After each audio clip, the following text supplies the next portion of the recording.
वो विश्वव्यापी है, वो संसार का रचयिता है, वो अनंत है, निराकार है, अदृश्य है।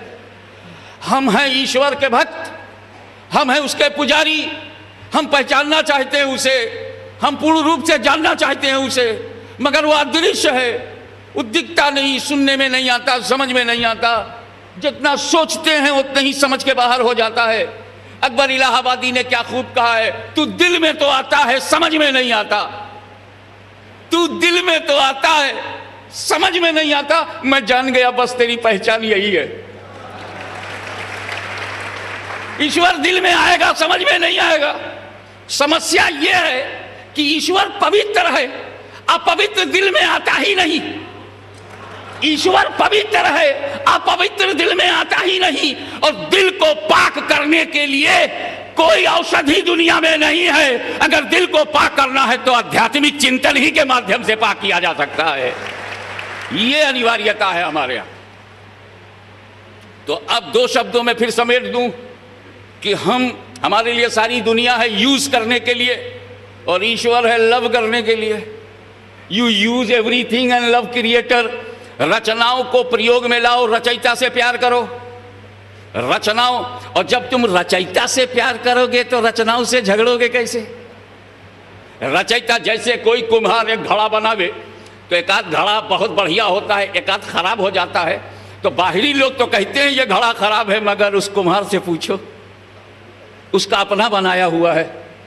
एक काला कलौटा लड़का है, नाक से कुछ निकल रहा है, आंख से बह रहा है, बिल्कुल कीचड़ में लदा फंदा हुआ है। हम देखते ही घृणा करने लगे, यार हटाओ, बहुत गंदा है। इतने में उसकी माँ आकर के उसे गोद में उठा लेती है, अरे मेरा चांद है, मेरा सूरज है, मेरा प्यार है, मेरा सितारा है। अपने बच्चे से इतना प्यार, जबकि माता जी रचयिता नहीं है, माध्यम है। तो जब माता पिता केवल माध्यम होकर अपने बच्चों से इतना प्यार करते हैं, तो मेरा खुदा अपने बंदों से कितना प्यार करता है, जिसने खुद उनकी रचना की है। कमाल है, खुदा बड़ा होकर के सबसे प्यार करे। तुम कितने घटिया हो कि अपने बड़ों का भी आदर न कर सके। तुम घृणा करो, तुम संकीर्णता, सांप्रदायिकता, राष्ट्र विरोधी तत्वों को समर्थन दो, तुम अशांति फैलाओ, तुम इंसान को इंसान से लड़ाओ, पानी महंगा हो और आदमी का खून सस्ता हो। ये वही सोच सकता है जिसका ईश्वर से कोई संबंध नहीं है, और वो रचयिता की रचनाओं का अनादर कर रहा है। तो अब use whole creations and love creator. हमारी समस्या यही है कि हमें दुनिया की चीजों को यूज करना था, प्रयोग करना था, हम प्यार करने लगे। हमें चीजों को प्रयोग करना था, हम प्यार करने लगे। प्यार ने हमें अंधा बना दिया और हम स्तर से गिर गए। हमें प्यार करना था बनाने वाले से, और इस्तेमाल करना था बनी हुई चीजों को। हम बनी हुई चीजों से प्यार करने लगे और बनाने वाले को प्रयोग करने लगे। धर्म बना था ये बताने के लिए कि कैसे प्रयोग किया जाएगा। तो हमें धर्म के माध्यम से प्रयोगशाला मिल गई थी कि ऐसा जीवन शैली ऐसी होनी चाहिए। परंतु विडंबना यह है कि हमें जिसे यूज करना था उसे हम लव करने लगे, और जिस ईश्वर से लव करना था उसे हम अपनी राजनीति में यूज करने लगे, अपने जीवन में उसे यूज करने लगे। तो धर्मों का गलत इस्तेमाल बंद होना चाहिए, धर्मों के माध्यम से जीवन का तरीका सीखना चाहिए। यही अध्यात्म की जड़ है। अब मैं आपको बताऊं यूजर और लवर में क्या फर्क होता है। यूजर और लवर में क्या फर्क होता है, यूजर की मेंटलिटी क्या होती है और लवर की मेंटलिटी क्या होती है। हमारे माननीय मुख्यमंत्री जी को तो बहुत तजुर्बा हुआ होगा, आप में से भी बहुत लोगों को ये एक्सपीरियंस हुआ होगा। रायपुर से कभी दिल्ली गए हों बाई प्लेन, या कभी बम्बई गए हों, या विदेश यात्रा किया हो। तो ऐसा होता है कि वो जम्बू जेट अरबों खरबों रुपए का एक जहाज है, अरब लाख और करोड़ में नहीं, अरबों खरबों का वो एक जहाज है, और दिल्ली से वाशिंगटन जा रहा है। उसी में लोग बैठे हुए हैं। अभी जैसे ही वाशिंगटन से उड़कर वो दिल्ली आया, ठीक से रुका ही था कि हर एक ने हेड लाकर खोल के, हैंड बैगेज निकाल के जल्दी से आगे बढ़ने की धुन में एक दूसरे को ओवरटेक कर रहे हैं। मैंने कहा बेटा तुम 18 घंटे तक इस जहाज में थे, और जैसे ही दिल्ली ये पहुंचा, इसको छोड़ने की जल्दी क्यों?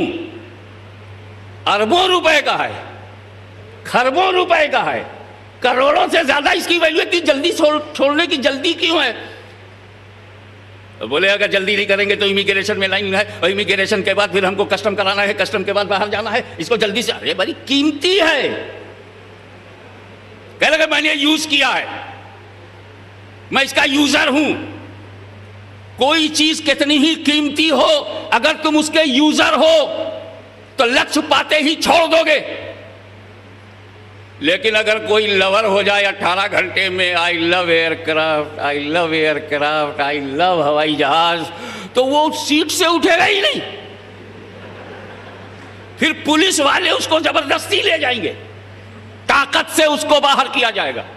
तो जो लोग दुनिया से मोहब्बत नहीं करते, दुनिया को इस्तेमाल करते हैं, दुनिया को प्रयोग करते हैं, मोहब्बत नहीं करते, जब भी वो आखिरी फरिश्ता आता है कि अब शरीर से आत्मा लेना है, तो बंदा कहता है जल्दी करो, मुझे इस दुनिया की मोहब्बत नहीं है। जो कुछ उसके चरित्र के हैंड बैगेज में है, लिए दिए, अर्थी पे लेट गया, संकोच नहीं किया, खुशी खुशी गया, तो लेने वाले ने भी खुशी खुशी लिया, और दो खुशियों के बीच उसका स्थानांतरण हो गया। लेकिन अगर कोई दुनिया से मोहब्बत करने लगे, यूज करने के बजाय लव करने लगे, वो फरिश्ता हमें नहीं छोड़ेगा, नहीं छोड़ेगा, सीट पर बैठा रहेगा, तो ताकत से वो ले जाएगा। चेहरा दिखाने लायक भी कुछ लोग नहीं रह जाते। तो जो लोग दुनिया से मोहब्बत करने लगते हैं, तो फिर उन्हें दुनिया छोड़ने में दर्द होता है, दुनिया छोड़ने में पीड़ा होती है, दुनिया छोड़ने में तकलीफ होती है। लेकिन जिन लोगों को दुनिया में इस्तेमाल किया, तो उनको अपने लक्ष्य की पूर्ति के बाद दुनिया छोड़ने में आनंद मिलता है। यही वजह है कि महर्षियों को, यही वजह है कि संतों को, यही वजह है कि सूफियों को, यही वजह है कि ईश्वर के वलियों को इस दुनिया में रहने में मजा नहीं आया जितना दुनिया छोड़ने में मजा आया है। यकीन ना हो तो पूछो हमारे भारत के पुरानी सात इतिहास से, सनातन इतिहास से पूछो, पूछो हजरत मूसा से, पूछो यहूदी धर्म में हजरत मूसा से, इस्लाम धर्म में भी हजरत मूसा है। अरे इस्लाम धर्म के बारे में एक ही शब्द कहूं, ये बिल्कुल आखिरी धर्म है, सारे धर्मों का गुण लेके आया है। ये तो हो सकता है कि इसकी में कोई बात पीछे ना मिले, लेकिन ये हो ही नहीं सकता कि पीछे का कोई गुण इसमें ना मिले। मैं एक मिसाल इस मौके पे देता हूं। आज एक ज़माने में जब शुरू में भारत में मोबाइल बना था, बड़ा लंबा था, बड़ा भारी था, जेब में रखने के बजाय झोले में रखना पड़ता था। लेकिन जब फिर कुछ और नया बना, लेटेस्ट आया, वो लेटेस्ट आया, तो उसमें यह हुआ कि अब सिर्फ आउट गोइंग और इनकमिंग ही नहीं है, मैसेज भी दे सकते हो। फिर और लेटेस्ट आया, वो 3 बातें तो उसमें पहले से हैं, लेकिन एक बात ये बढ़ गई, इंटरनेट में भी दे सकते हो। वो 4 बातें फिर लेटेस्ट आया, वो 4 बातें सबकी सब उसमें है। एक बात और बढ़ गई कि तुम फोटो भी लिख ले सकते हो। फिर वो सब होते हुए ये भी आया कि तुम न्यूज़ भी सुन सकते हो। फिर ये भी आया कि तुम वीडियोग्राफी भी कर सकते हो। यानी जितने भी नवीन आते गए, प्राचीन को लेते गए और नई नई बातें देते गए। यही हाल इस्लाम का है। आदम से जो धर्म चला, ईसा तक फला फूला, वो सारे गुण इस अंतिम धर्म में आ गए। इसीलिए इस धर्म का नाम न मुसलमान है, न इस धर्म का नाम अरब है, न इस धर्म का नाम नान अरब है, न इसका नाम ईरान है, न इसका नाम मक्का है, न मदीना है, न क्षेत्र के नाम पर है, न व्यक्ति के नाम पर है, अपने संदेश के नाम पर इसका नाम इस्लाम है।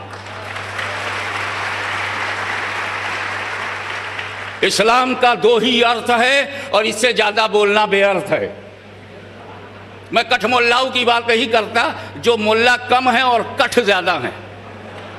मैं उनकी बात करता हूं जिनको अपने एक एक शब्द पर अपने ईश्वर की गवाही का विश्वास है कि कोई एक शब्द भी गलत मुंह से न निकले, क्योंकि मैं आपके लिए यहां नहीं खड़ा हूं, उसी के लिए खड़ा हुआ हूं जिसने मुझे बनाया है। और मैं चाहता हूं कि ये जब मुझे शुभ अवसर मिला है कि छत्तीसगढ़ का पहला नागरिक, छत्तीसगढ़ का पहला पढ़ा लिखा, छत्तीसगढ़ का पहला निर्भीक नेतृत्व जब हमें सुनने को अवसर मिला है, तो हम डॉक्टर साहब से को भी कुछ कहते चलेंगे, ताकि फिर पूरा छत्तीसगढ़ न सिर्फ छत्तीसगढ़ में बल्कि कश्मीर से कन्याकुमारी तक एक मिसाल बनकर के उभर आए और भारत की क्षितिज पर राष्ट्रीय एकता, मानव एकता और सामाजिक शांति और समानता, समता और न्यायपालिका के आधार पर लोगों के अपने अपने कर्तव्य पालन करते हुए लोगों को न्याय देता हुआ छत्तीसगढ़ जब सही हो जाएगा तो विश्वास है कि भारत का हर गढ़ सही हो जाएगा। पहले 36 तो सही हो, फिर कोई उस तूफान को नहीं रोक पाएगा।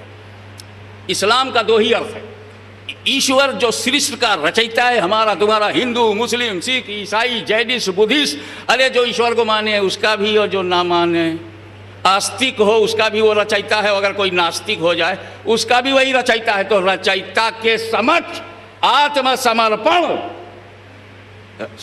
सृष्टि के रचयिता के समक्ष, ईश्वर के समक्ष आत्मसमर्पण और शांति का नाम इस्लाम। यही वजह है कि जब इस्लाम भारत में आया तो कोई उत्तेजना नहीं पैदा हुई, क्योंकि इस्लाम आया था, राजनीति नहीं, सत्ता लोभी नहीं, कुर्सी के पुजारी नहीं आए थे बाहर से, इस्लाम आया था, ख्वाजा गरीब नवाज लेके आए थे, महबूब इलाही इस्लाम लाए। एक बात सब शब्दों में कह दूं, ये इतिहास में जितने मुसलमानों के नाम है, बाबर, हुमायूं, अकबर, जहांगीर, बलबन, खिलजी, जलालुद्दीन, ये जितने नाम हैं ये सब जमीन के लालची थे, ये जमीन के लिए आए थे। ये मेरा ख्वाजा है जो दीन के लिए आया था।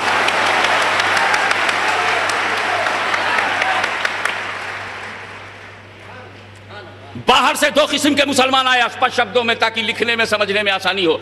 बाहर से माननीय मुख्यमंत्री जी, दो किस्म के लोग आए हैं, बाहर से दो किस्म का मुसलमान आया है और दोनों अलग अलग हैं। अगर एक करोगे गलती हो जाएगी। हमारा न्याय, हमारा इतिहास, हमारा स्वभाव, हमारी संस्कृति इस बात की इजाजत नहीं देती कि हम दुर्योधन और अर्जुन को एक करें। हमारी संस्कृति इस बात की भी इजाजत नहीं देती कि मर्यादा पुरुषोत्तम राम को, हिंदू मान्यताओं के अनुसार मर्यादा पुरुषोत्तम को रावण से मिला के देखा जाए। रावण चरित्र अलग है, राम चरित्र अलग है। उसी तरह ज़हीरुद्दीन का चरित्र अलग है, ख्वाजा मोइनुद्दीन का चरित्र अलग है। तो बाबर ज़हीरुद्दीन जमीन के लिए आया, ख्वाजा मोइनुद्दीन दीन के लिए आया। अरे बाबर की कब्र का अता पता नहीं, ख्वाजा की मजार पर हिंदू भी है, मुसलमान भी है, सिख भी है, ईसाई भी है। अब ये झूठ बोलना बंद किया जाए, हमारे प्यार को जख्मी न किया जाए, हमारे विश्वास को जख्मी न किया जाए। भारत में अगर 15 करोड़ 20 करोड़, मैं कोई ठेका नहीं लिया हूं कितनी तादाद में है, लेकिन जितने करोड़ भी हैं वो सब सूफी, औलिया, बुजुर्गान दीन के मानने वाले। अब अगर उसमें 2% सऊदी अरबिया की उन्माद से, पाकिस्तान के सरहदी सूबे के सहयोग से, तालिबान का रूप धारण करके बिन लादेन की शक्ल में उभरे, लादीन, ला माने नहीं, दीन माने धर्म। ये अरबी में ला कहते, ला इलाहा, कोई ईश्वर नहीं, ला माने नहीं, ला दीन, जहां दीन ही ना हो। अरे वो अमेरिका का बनाया हुआ था, अमेरिका लड़ रहा था, हमसे तुमसे क्या मतलब। अमेरिका पीर है, लादेन उनका मुरीद था। अब पीर और मुरीद में झगड़ा है तो भारत को चुपचाप देख रहा है, क्योंकि यहां भारत जो है वो धर्म प्रधान, भक्ति प्रधान देश है। यहां अधर्मियों को रहने तो दिया जाएगा मगर ज्यादा सहने नहीं दिया जाएगा। हम अपनी इस एकता को कोई दांव नहीं लगाएंगे, एकता को दांव पे नहीं लगाएंगे। कुर्सी रहे न रहे मगर भारत का मान रहे, उसका सम्मान रहे। ये तो किसी कीमत पे इसका सौदा नहीं होगा। तो ये आक्रमणकारी जमीन के लिए। एक बात और, बाबर ज़हीरुद्दीन जब आया तो सबसे पहले मुसलमानों से लड़ा, इब्राहिम लोदी से, इस्लाम के लिए आया था। फिर राणा सांगा की दोस्ती तोड़ के उन्हीं से लड़ गया। तो जमीन के लिए जो लोग आते हैं वो हथियार लेके आते हैं। बाबर जब भारत में जमीन के लिए आया तो हथियार लेके आया, तोपखाना लेके आया, तलवार लेके आया। और जब ख्वाजा मोइनुद्दीन भारत में इस्लाम लेकर के आए तो न हथियार है, न तलवार है, न तोपखाना है, सिर्फ अपना चरित्र लेके आ रहे हैं। तो भारत का इस्लाम बाबर की तलवार से नहीं, ख्वाजा मोइनुद्दीन के किरदार से फैला है। जब यह बात स्पष्ट हो गई, इस्लाम शांति का नाम है और शांति में और आतंकवाद में कभी मुलाकात नहीं हो सकती। हां, हर धर्म में जब वो करोड़ों में होता है तो कुछ लोग सर फिरे होते हैं जो अपने अस्तित्व को मनवाने के लिए संगठन के माध्यम से उग्रवादी बनाते हैं, जैसा कि तालिबान का एक संगठन बना और वो उग्रवादी बने। मैं स्पष्ट शब्दों में कह सकता हूं कि भारत में कश्मीर से कन्याकुमारी तक सबसे ज्यादा बहुसंख्यक जो है वो सुन्नी मुसलमान है, उसके बाद शिया मुसलमान है, उसके बाद ये हैं। ये गड़बड़ फैला रहे हैं। अगर इनको सऊदिया के रियाल पे घमंड है तो हम भारतीयों को मोहम्मद की आल पे घमंड है। मेरे दोस्तों, लवर ऑफ क्रिएटर बनो, यूजर ऑफ क्रिएशंस बनो, रचनाओं को सही रूप में प्रयोग करो। पर समस्या यह है कि हे ईश्वर, तूने अनगिनत रचनाएं बना डाली हैं, हम इन अनगिनत रचनाओं को प्रयोग कैसे करें? तो इस पर मैं एक मिसाल देता हूं, और अभी वो मेरे सामने वो बात आ गई। मैं मेहमान हूं, छत्तीसगढ़ का मेहमान हूं, माननीय मुख्यमंत्री जी का मेहमान हूं। इनको सम्मान के लिए फूलों का एक गुलदस्ता दिया गया। इन्होंने अपनी मोहब्बत दिखाने के लिए मेरे अतिथि के रूप को स्वीकार करते हुए, अपना धर्म निभाते हुए उन्होंने मुझे अर्पण कर दिया, मुझे दे दिया। मेहमान को खुश करना हमारी न केवल भारतीय परंपरा का एक अटूट अंग है, बल्कि ये मानवता आधारित विचारधारा है कि मेहमान को खुश करना है। अब मेहमान को खुश करना है, अभी मेरी आज रात की कल दोपहर में और रात में दावतें हैं, वो भी ठीक से सुन लें। आप मुझे खाना खिलाएंगे तो पहले ही से सुन लीजिए कि मुझको ज्वार की रोटी, सरसों का साग और एक गिलास लस्सी मिल जाए तो मजा आ जाए। ये मेरी पसंद है, आई लाइक टू मच। अब अगर किसी ने कहा हजरत ये चिकन बिरयानी है, ये चाइनीज है, ये बर्गर है, ये पिज्जा है, ये मांसाहारी, तो वहीं डाउन हो गया। या अल्लाह, लोग खाना जीने के लिए खाते हैं, इसलिए तो मेरे मरने का इंतजाम किया है। मेहमान को खुश करना है तो जो मेहमान को पसंद है वो परोसो। ये मत देखो कि वो बेसन की रोटी है, ये मत देखो कि वो ज्वार की रोटी है, ये मत देखो कि सरसों का मामूली साग है, ये मत देखो कि छाछ है। अरे छाछ अगर पसंद आ जाए तो रसखान को भी कहना पड़ता है छछियावे छाछ पे नाचना चाहे। बस पसंद आ गए और बहाने करते, किसी को मक्खन पसंद आ जाए तो खा भी जाएगा और बहाने भी करेगा और अपनी माँ से कहेगा मैया मोरी मैं नहीं माखन खायो, भोर भयो गैयन के पाछे मधुबन मोहे पठायो, चार पहर बंसी बड़ बड़ के सांझ भरे घर आयो। पसंद का महत्व है। अब अगर आप मुझे खुश करना चाहते हैं तो जो मुझे पसंद है, अब मैं दावत पे गया, उसने रख दिया मेरे सामने सरसों का साग, बजे की रोटी, एक गिलास छाछ। अगर मैं खाना खा के उठाऊं और देख लूं तो फिर बैठ जाऊंगा, इतना मुझे पसंद है। अब अगर आपने दुनिया भर का मुझको नवाब भोपाल का खाना खिलाने लगे आप, तो वो तो भोपाल है, इधर भोचाल आ जाएगा और मैं यही पूछूंगा भैया ये खाना तुमने मेरे लिए लगाया, बताओ यहां से कब्रिस्तान कितनी दूर है। तो मेहमान को खुश करना है तो मेहमान की पसंद जानना जरूरी है। मेरे दोस्त, अब अगर रहमान को भी खुश करना है, अगर ईश्वर को भी खुश करना है, तो अपनी पसंद का मत परोसो, उसी की पसंद को मालूम करो। ईश्वर का यह मूल अधिकार है जिसका हनन नहीं होना चाहिए कि वही पूजा के योग्य है। We are worshipper and he is worshipped. हम सब पुजारी हैं और वही पूज्य है। मां का अधिकार अगर मौसी को नहीं दिया जा सकता, बीवी का अधिकार पड़ोसन को नहीं दिया जा सकता, तो ईश्वर का भी अधिकार किसी रचना को नहीं दिया जा सकता। समस्या यह है कि रहमान अदृश्य है। अब उसकी पसंद कैसे मालूम करें? संपर्क नहीं। मैंने समझाया ना कि तुम हाशमी को खुश करना चाहते हो, मेहमान को खुश करना चाहते हो, मेहमान की पसंद। और पसंद जानने का दो ही तरीका है। एक तो यह है कि अगर तुम मेरी पसंद जानना चाहते हो तो मुझसे संपर्क बनाओ, डायरेक्ट मुझसे पूछो ना, बाबा हाशमी आपको क्या पसंद है, मैं बता दूंगा ना। मैं बता दूंगा भैया चटनी बनाना तो उसमें कच्ची प्याज मत डालना, बहुत बदबू है उसमें, धनिया की चटनी चलेगी, मैं अपनी पसंद बता दूंगा।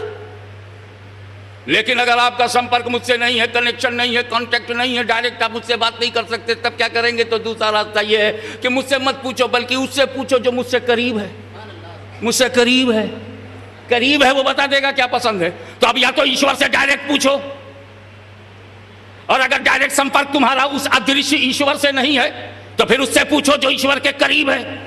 ईश्वर के करीब है, वो उसकी पसंद बताएगा। और ईश्वर के करीब जो है उसी को अरबी में रसूल कहते हैं, नबी कहते हैं, हिंदी में गुरु कहते हैं, आम जुबान में वली कहते हैं।